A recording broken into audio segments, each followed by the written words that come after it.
Welcome to Leaders Upgraded, the place where people who want to upgrade and fast track their career, their life, and their leadership journey tend to gather. I am your host, Tanvi Gautam, and I shall be speaking to the top 10% of the world's leading authors, CEOs, coaches, and thinkers to bring you some of the best and brilliant ideas to fast track your way to success. Would you like an upgrade? Let's do this. Tanvi Talks. We are in for a very exciting conversation today because we are talking about managing up. Now, the guest we have is someone who has a lot of experience with the topic and has written books on trusting yourself and trusting how you show up in situations that can be very stressful, particularly if they involve dealing with people who are more senior to you. So let me invite her. So welcome, Melody, all the way from New York. How are you today? That's right. Across the world, different time zones. I'm thrilled to be here with you today. Right. So Melody, you wrote a best-selling book called Trust Yourself. You are also a professor at the City University of New York. Fun fact, I almost applied to study there when I was looking to do my PhD. So we might have just met when if I had decided to go there, but I do know about the place. And of course, Melody, you have published widely in forums like Harvard Business Review and some of the top business publications. And you're a LinkedIn top voice and you have LinkedIn courses. And congratulations for the fact that you just handed in your next book today. So congratulations. Thank you so much. You know what a relief that is. It's quite an accomplishment. Very excited for it. Great. So, today's topic is all about influencing upwards and navigating the layers of leadership and your career. And everybody has got to manage up, right? Even if you are the CEO of your company, you have the board of directors, so you have to manage up. And so it's not one of those skills that is, oh, now I happen to be, the president or the vice president or the CEO, and I don't have to worry about it. There is always that element of managing upwards. Mm-hmm. And the times that we are living in, they're so dynamic. Your peers could end up being what you have to navigate in an upward position, and so many different combinations. Mm-hmm. But I wanted to start by asking you, what do you think are some common things that people get wrong when they think about influencing upwards or managing upwards? Well, you alluded to one of those, which is the fact that the higher you rise, the less important this becomes, when in fact the higher you rise, often the more important managing up becomes, because the stakes are higher, the complexities are greater, and you have more stakeholders. You have the board, you have clients you may need to also influence up to. You have other peers who may have different power bases than you do. And so I think managing up has received a bad rap over time as something that you only do when you have a bad manager or you have a toxic or an unhelpful manager. When in fact, this is really a skill set and a way of operating in your career that everyone should be doing regardless of your relationship with your boss. Because even if you have a good relationship with your manager, it can always be better. So I think that that's one of the first mistakes I see, is either thinking that you grow out of this or that it's something you only do when your relationship with your boss is going sideways. You're right. There is that element of it. There must be something not right for me to want to manage or influence.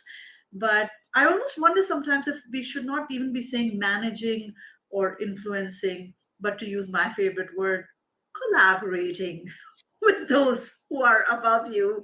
Because sometimes words can change the dynamics of what we are thinking about, right? I've had some people who say, what do you mean manage upwards? Like, they are supposed to manage us, we don't manage them. And I'm like, no, that's not how it works. It is, and particularly I think in the age of networks, your ability to influence without title which I think is a big part of this same, sandbox of conversations when it comes to influencing up. Because what are we talking about? Influencing up is about power dynamics, which is that I'm trying to influence someone, or get something from someone who has more power than me.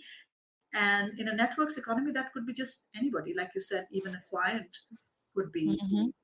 Influence without authority, it seems, maybe a better way to talk about managing Yeah. upwards. What do you think? Absolutely. And I think one of the key shifts I'm always encouraging people to make is to go from seeing yourself as a subordinate to seeing yourself as more of a partner to the people who are above you. Because number one, no one likes to, it's not good to feel like you're in a subordinated role. And I think that that speaks to this old mentality we have around managing up or influencing upward, that it's about sucking up. It's about just accommodating what the people above you want. And that's number one, that doesn't feel good. It's not successful for anybody, but it's also not what is required anymore. Managing up in today's world requires having the skills of being able to speak truth to power, to Hmm. push back and say, I need to prioritize X over Y. And it does require being more of a thought partner to put yourself more on equal footing. Because to Hmm. your point about power dynamics, that's a really important one, because positional power, title, is only one form of power. You could have network power that's based on who you know, your ability to get information or make connections and introductions. You can also have power based on your knowledge. So if you have a very specialized skill set, you're a subject matter expert in a certain area. Those are all other forms of power you could have that your boss or even, someone in the C-suite may not have. So you want to expand your thinking that power is more than just your title and your place on the org chart. So I was having a very interesting conversation with one of my coaching clients whose view was that all that needed to happen was to get promoted to another role, and then she would have greater control over everything that she was trying to do. And I had to kind of gently nudge her to seeing that actually the higher up you go, in some senses, the less control you have, because there's just this greater number of stakeholders and people that you have to carry along with you.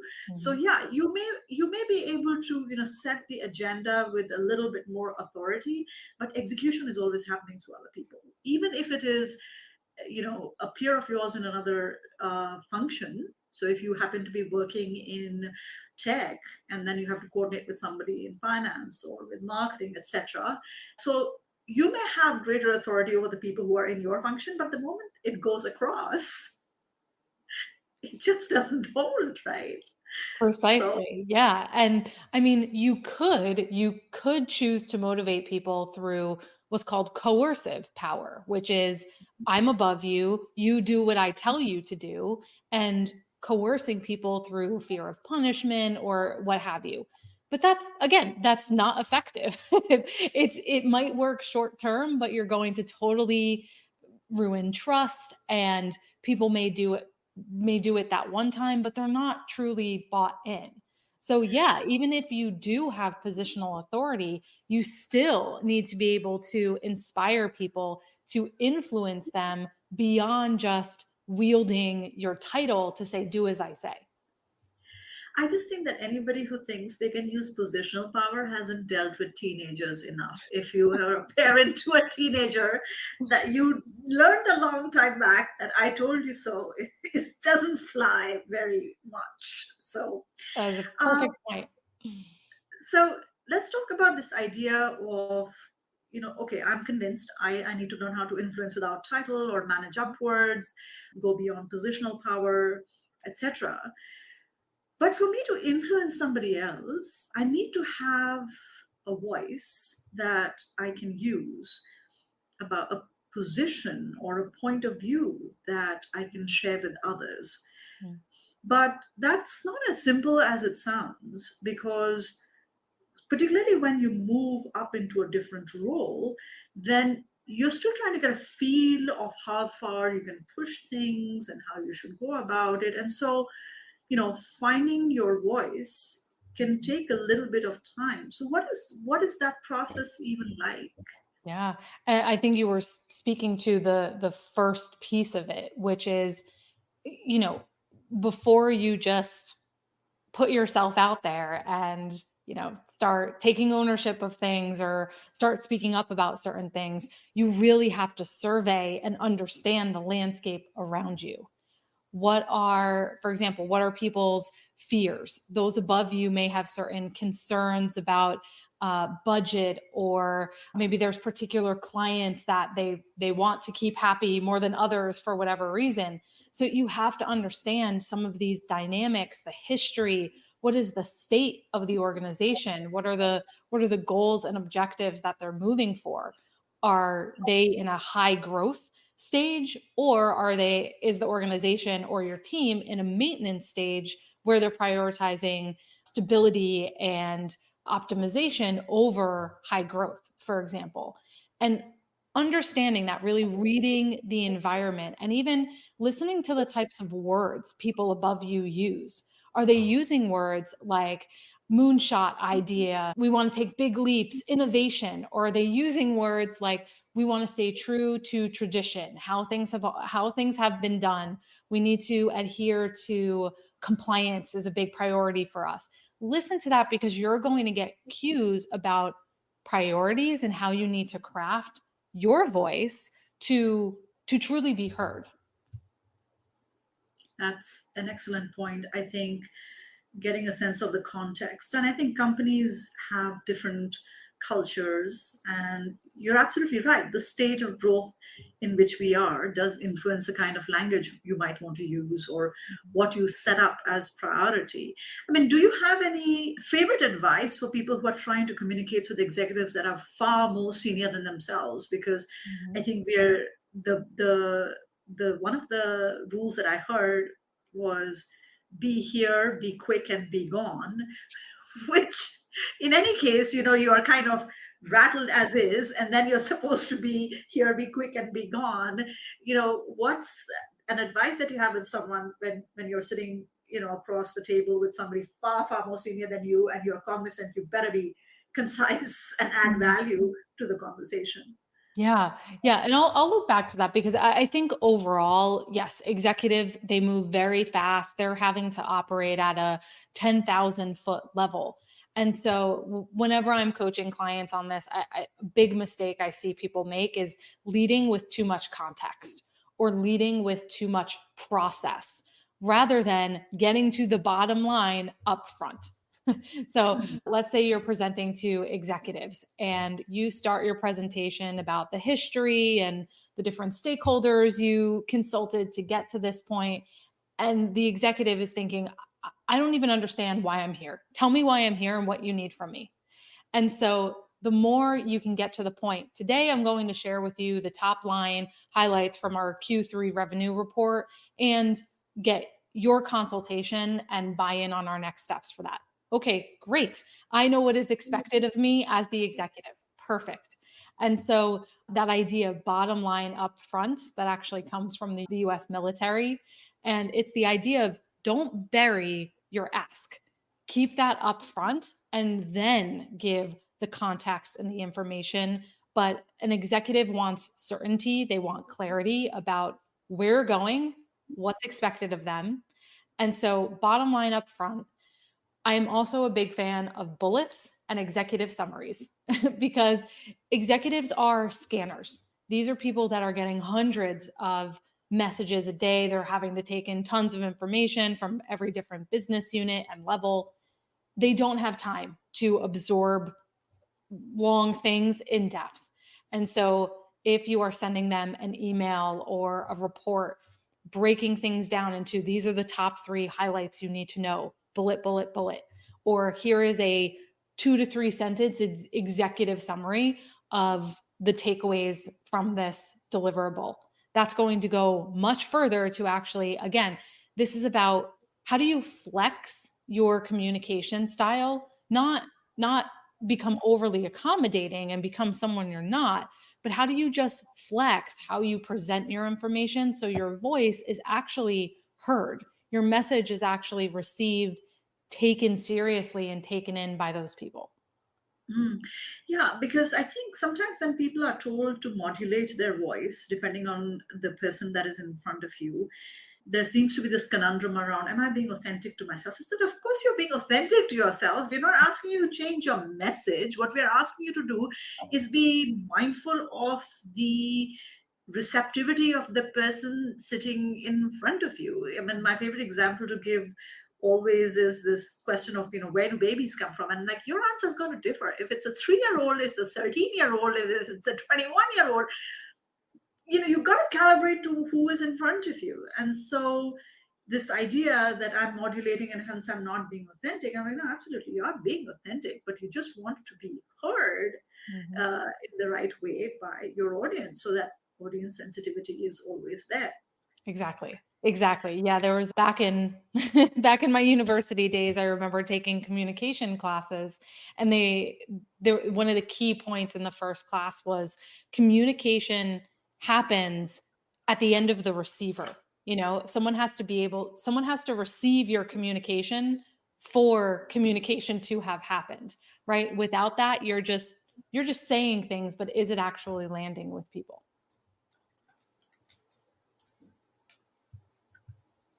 Right. So, we do work on executive presence, and we were just talking about the fact that you need to have context. You have to be mindful of who is sitting in front of you, right? And there's this phrase which you are definitely, and I'm sure many people who might watch and listen to us later are familiar with. It's called read the room, right? Walk in and read the room. But I have been doing some work of late on trauma in the workplace. And one of the things I realized was that when you tell people who are already very hypervigilant this idea of read the room, it can actually backfire in a very big way, because they start reading even small signals from the room as something that triggers their threat response. And so it's not as easy as, just read a room, but one has to help people calibrate, particularly if they have, and we all have trauma.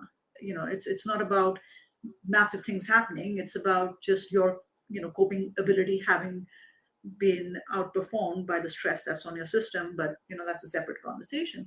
So now your work has addressed some of the overthinking that can end up happening with people. And this could be triggered by many different things. One of the things that you talk about in overthinking is future tripping. I'd love for you to be able to tell us, what is future tripping all about, and how does one get over it? Yeah. And if I could just back up for one moment, because you made a incredibly important point that, our psychology and our wiring comes into play at work. We don't just separate ourselves from our background when that happens and our past experiences. And I think that's very important to acknowledge here. And a lot of my work up until this point has been working with people that are more sensitive, that have more finely tuned nervous system, whether that is because of just natural biology. Our nervous systems are on a spectrum. Some people are more reactive and responsive to what's happening around them, and others less so, or because we've had experiences in our lives where to survive, we had to be vigilant. And so, as you were saying, that vigilance, it can be a tremendous upside because you're attuned to people's needs. You may be able to anticipate questions or objections people have. But if it becomes unbalanced, if you overuse that, it goes into overdrive. Of course, it can really be debilitating sometimes. So I want to acknowledge that also. So I think a lot of shame and self-blame can come with that. Like, why do I take everything so personally? Why do I make such a big deal of these little things? So remove the shame from that. And what you were talking about, future tripping, is one type of overthinking that can happen when we become hypervigilant. And future tripping is about being caught up in the future, as the name suggests. So if you think about rumination is all about being in the past. Why did I say that? why did this person react that way? It's all about things that have already happened. Well, whereas future tripping is all about things that could happen. So I often see future tripping come up a lot where someone is, let's say, thinking about approaching a VP or someone above them with an idea. And they get into all of the what ifs around, well, what if this person rejects me? What if they laugh in my face and send me away? What if I get a question in this meeting that I'm not prepared for? And they just go down these cycles of trying to imagine and control for every single possible permutation and scenario that can happen. Yeah, and it's what we've been conditioned to. I sometimes think that the roots of that hypervigilance can come in from so many places, sometimes when we don't even realize it. It could come from growing up in a household where we had to be hyper vigilant, and if we didn't have the right answer just when it was needed, it can really throw us back, or we got shamed for saying something that was not correct. And this could have been like a kindergarten teacher who may have inadvertently said something that you then end up projecting with your boss, and you don't even realize why is it that I get so anxious. I know of people who don't have a problem talking to an audience of like 500, 5,000, but try and get them to do a one-on-one with a senior executive, and they just kind of freeze up because they don't know where to go. So what's some of your best advice to calm yourself down and go from there? Because I think what starts happening sometimes is, even in the moment as you're speaking, there can be that voice around you like, are you saying the right thing? Or why did this person suddenly look to the side, say you don't know what you're talking about? That inner chatter can be so loud. So is there anything one can do before one gets into that conversation, or anything that one should be doing while one is in there to kind of keep that calibration?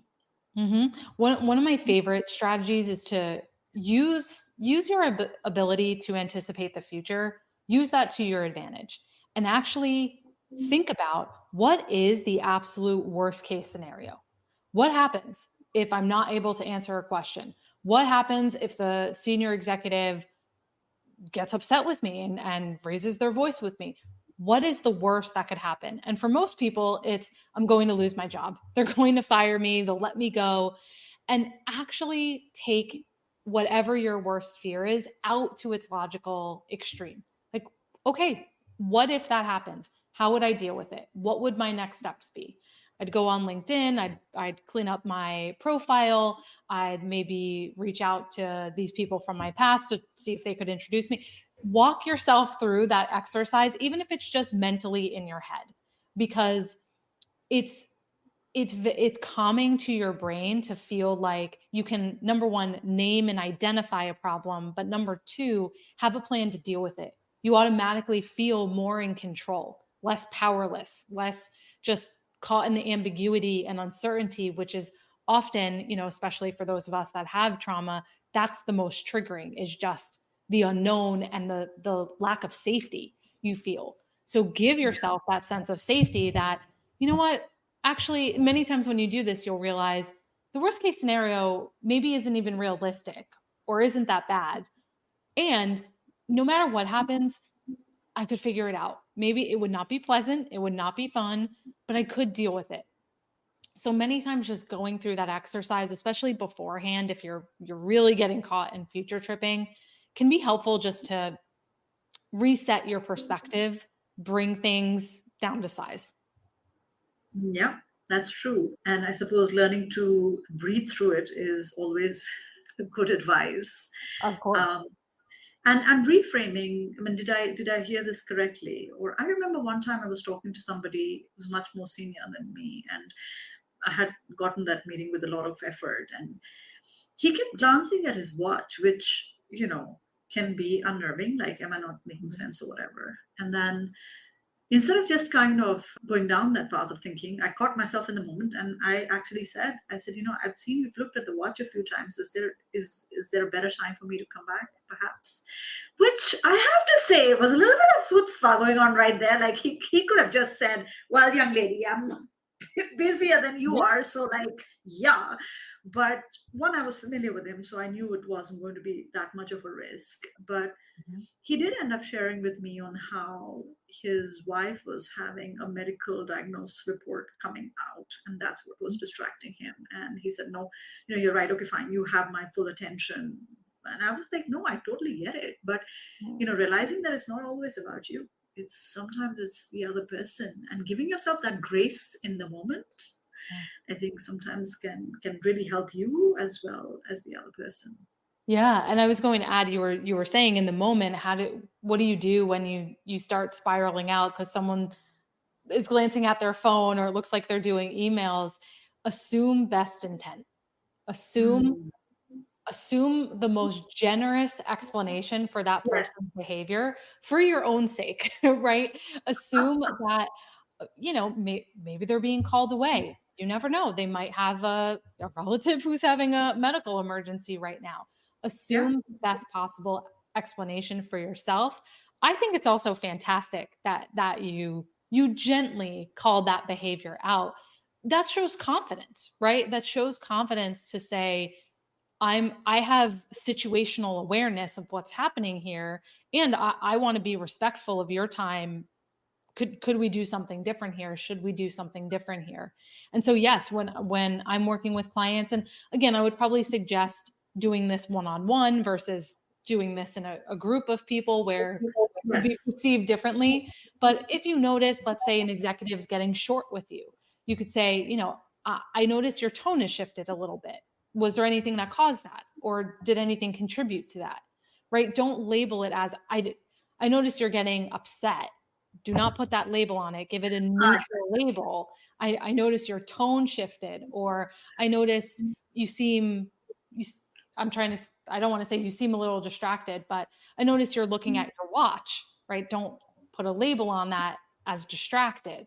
So it does take a little bit of chutzpah, it takes a little bit of finesse, but I think it's a nice power move.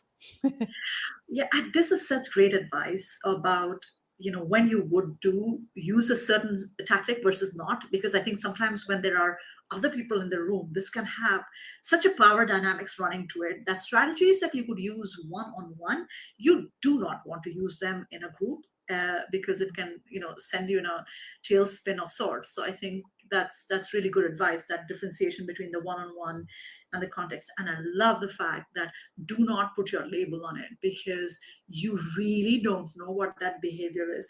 It's like I tell my clients, who in the history of mankind ever calmed down when someone told them, calm down? Has that ever happened? That's That's never right. happened. So Yeah. stop putting labels, and allow the other person to just notice that you notice that there was a shift, and let them respond the way they respond. Yeah. Now, all this is difficult, even one on one or in person. What starts happening when you're supposed to be navigating some of these dynamics in a virtual setup? I mean, a lot of people now are working in global firms. You could be sitting in the US, reporting to somebody in Australia. You could be in Mhm. Spain. Your boss is in India. I mean, there's this whole other Pandora's box, right? That Yeah. starts opening up. And then layer on that work from home, where there's always a distraction of some sort of, yeah. Have you thought about how any of this influencing upward, or influencing without authority, or managing upward, whatever label one wants to put on it, Yeah. ends up working in a virtual environment? Yeah, absolutely. I mean, it introduces so many pluses, right? We can collaborate with people across the world, different cultures, different time zones. We have more flexibility. But of course, there are some, I don't want to say drawbacks, but there are other considerations. And so what we know is that the shift to virtual and distributed work has made communication more siloed.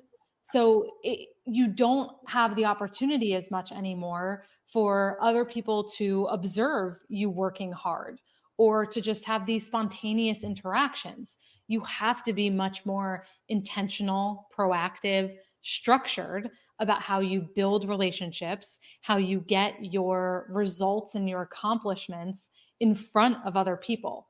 So that's one thing. Second is we were talking before about the increase in vigilance. And that's something definitely I have seen since the pandemic, is that because there's less, or often there are fewer nonverbal cues, we end up reading into people's behavior more. We start to ask, well, why did that person just say okay in response to my email? Why did they use a period instead of an exclamation point?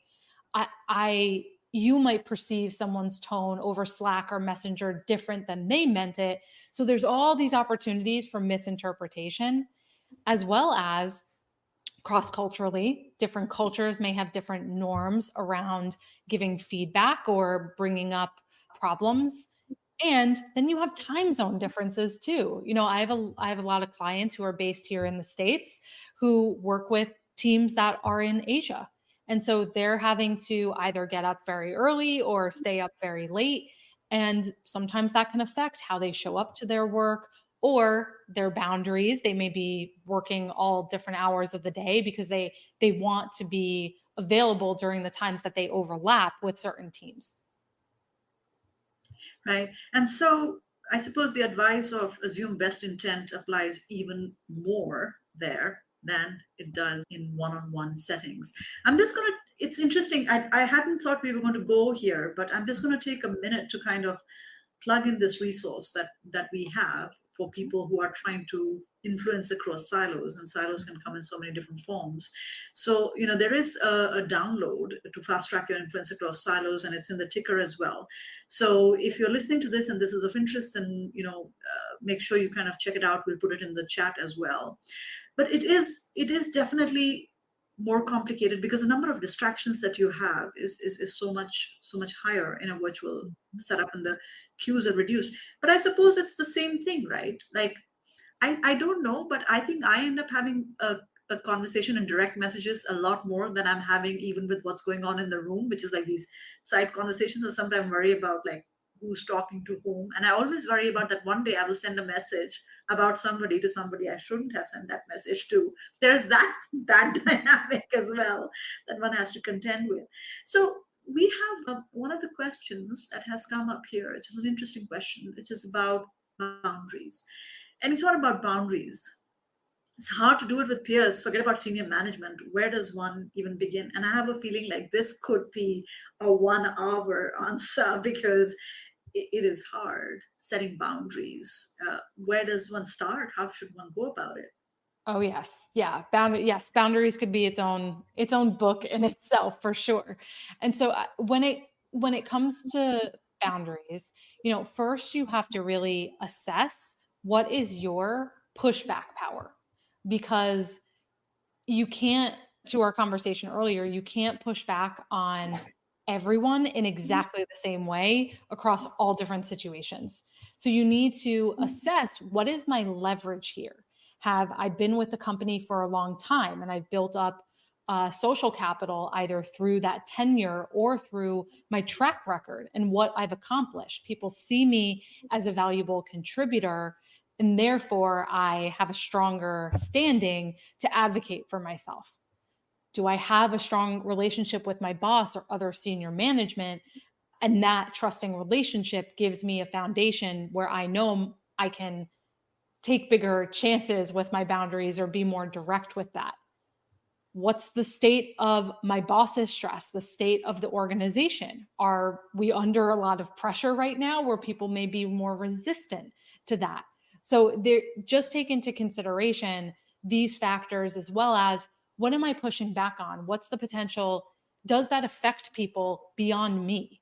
If I'm saying no to something, does that have downstream effects of other people not being able to do their work?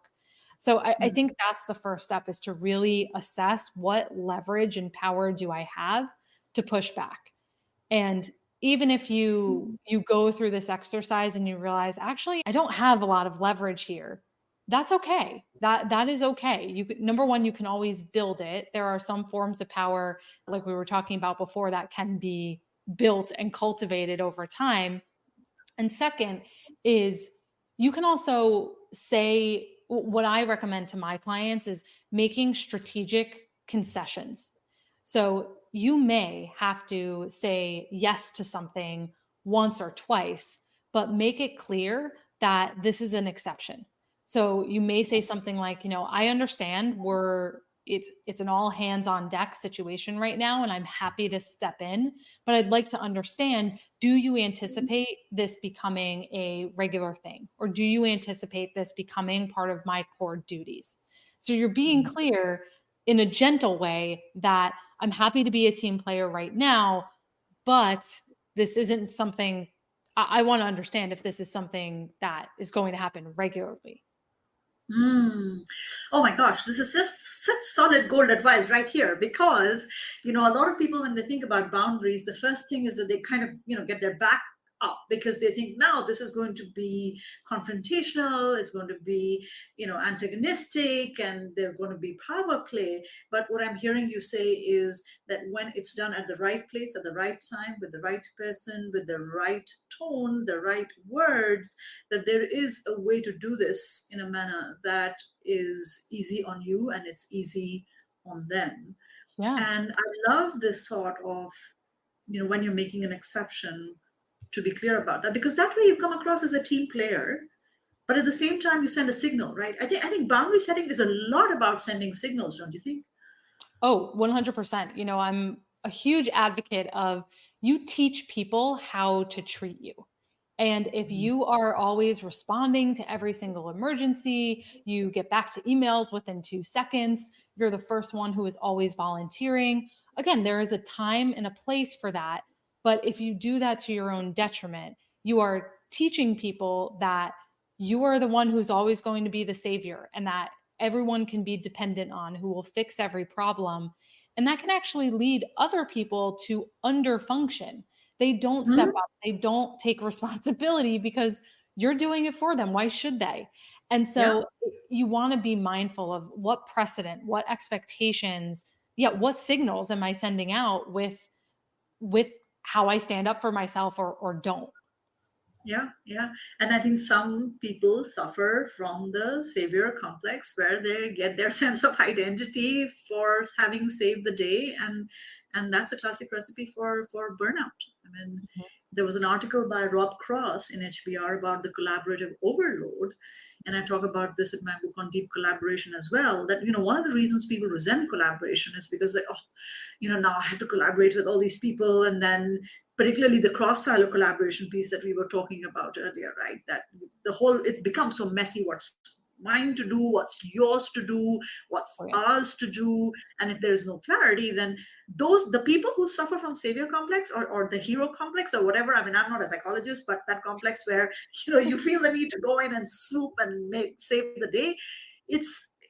I'm not sure whether you have the system to blame or you have yourself to blame, because you were not being mindful of when you needed to have spoken up. Yeah, I of course it's a little bit all of the above. It's nature, it's nurture, it's the environment, it's the pressures of our workplace culture. But I think what's important is realizing you have more control than you think. Right? You are not helpless. You do not have to be a victim to this. You can actually gradually shape how people respond to you over time. And always the idea of agency in the situation, on, if you can't negotiate X, can you negotiate Y? So if you can't negotiate the workload, can you negotiate the timeline? If you can't negotiate the timeline, can you negotiate the resources? Like, there is something always up for grabs. I think most people don't stop to ask, which is where this upward influence conversation becomes important. Is like, you really do have more influence than you realize, right? Yeah. So, I mean, I'm mindful of the time, but one question I did want to bring up was, there's so much of restructuring going on in the corporate world right now. And I think you had written an article about this as well, that, how does one respond when, let's assume you were looking at a role and you thought, well, that role is mine, it should always be mine. I mean, like, I'm the person who's completely in charge of this, I've got the experience, people know me, etc. But somehow the way the chips land, or the way the game board appears, somebody else comes in. What you thought was yours and yours to take care of is now with somebody else. It could be a peer, it could be an outsider, Yeah. and now you're supposed to be working with this individual, and it can feel very upsetting almost, right? Because some ways you feel that that job or that role should have been yours now, but now you're supposed to collaborate with this person, and that's a whole specific niche of being able to influence upwards. How Mhm. should one be managing one's emotional state? What should one be thinking about Yeah. as one is navigating this lay of the land? Yeah. And this goes back to what we were talking about earlier around some of the reframing. Resist personalizing the decision and consider what might be some of the external factors. So, for example, I work with a lot of people who do get layered, where they've been in a role for a while, but the organization is growing and a new management level is inserted. They don't get that role. Perhaps somebody external is brought in and the person feels like, oh, I've been demoted now or I've been looked over. And so consider more often than not, it's not a slight against you or your skills. It's because the organization is growing quickly. They needed someone with a certain external expertise or someone that has already scaled a company in that way or built HR at another company can spin that up quickly. So consider that there may be external reasons for that that you're not even aware of, or you may be able to approach HR, the hiring manager, and say, I was hopeful I would have been selected for this role, and I understand there may be reasons why not, but I'd like to understand. I'd like to understand what were some of the driving factors. What can I do to position myself for something like this in the future? And when you show that sort of growth oriented, positive mindset, I've had situations where people may have been overlooked for one opportunity, but because they responded in a diplomatic way with a lot of integrity, that hiring manager referred them to someone else and they're selected for another role of the because of the level of professionalism that they projected during that time. Yeah, absolutely. And it's so important. I love that, don't personalize it.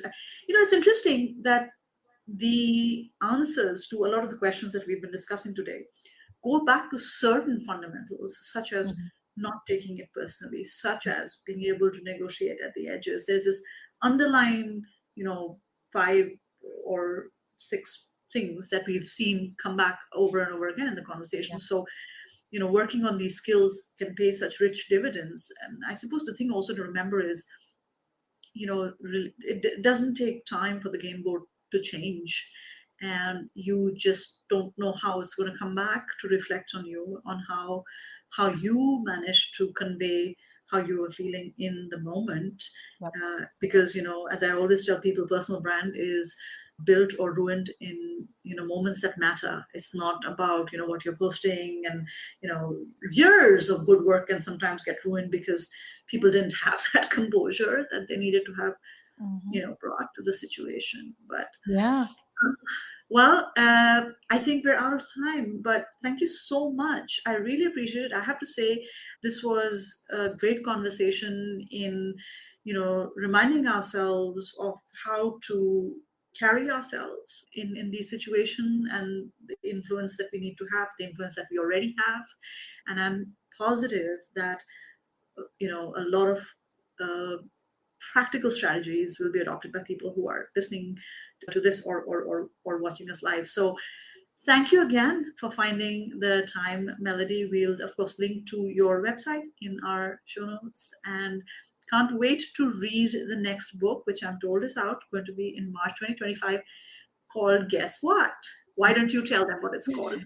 It is called Managing Up: How to Get What You Need from the People in Charge. And it is all about using principles of psychology and human behavior and applying that to be more influential.